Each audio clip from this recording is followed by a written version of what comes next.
Meet Bobby Moore. As a teenager, Bobby Moore couldn't tell time.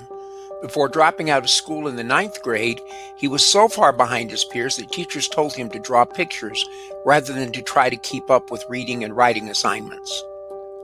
According to court filings, Moore repeatedly got sick from eating out of neighbors' garbage cans in his Houston neighborhood, apparently unaware that the rotting food kept poisoning him.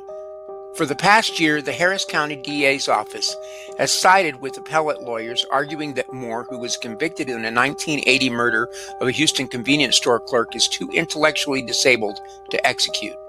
This is an extremely rare position for a district attorney to take, especially in Texas.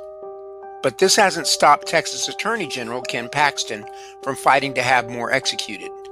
In an extraordinary move in November 2018, the Texas State Attorney General filed a motion with the United States Supreme Court to intervene in Moore's case, arguing to uphold his death sentence.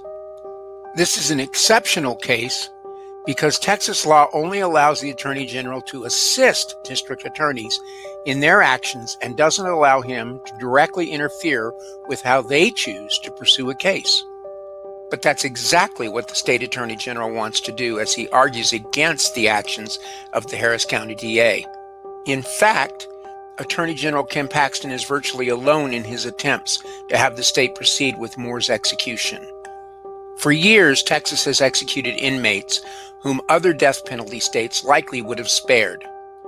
That's because the state has relied on a very strict definition of what constitutes an intellectual disability. In 2002, the Supreme Court ruled that executing intellectually disabled people violated the Eighth Amendment's ban on cruel and unusual punishment, but it didn't tell states how to determine who should be exempt.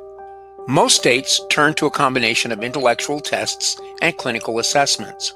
The Texas Court of Criminal Appeals, or CCA, the state's highest criminal court, instead established a slippery standard: the level and degree of mental retardation at which a census of Texas citizens would agree that a person should be exempted from the death penalty.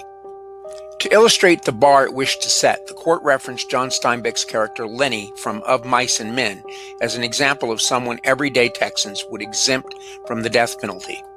So, Texas has continued to execute inmates that other states would see as violating the Supreme Court's orders.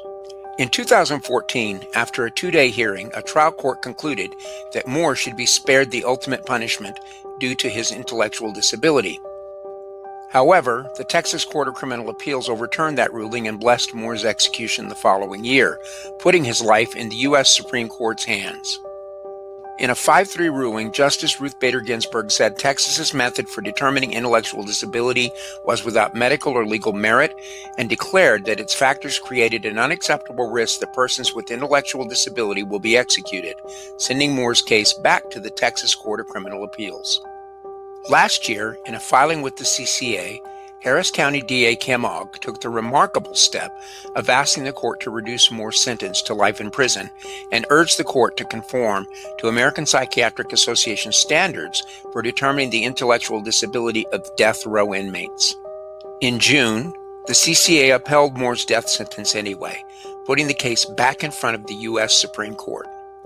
Even conservative legal experts have disagreed with the position of the Attorney General and the CCA in this case and have filed legal amicus briefs in favor of the Houston DA. One legal expert has gone so far as to say that what we're seeing in Texas is not just extraordinarily rare, it's essentially a rogue action in contradiction of state law.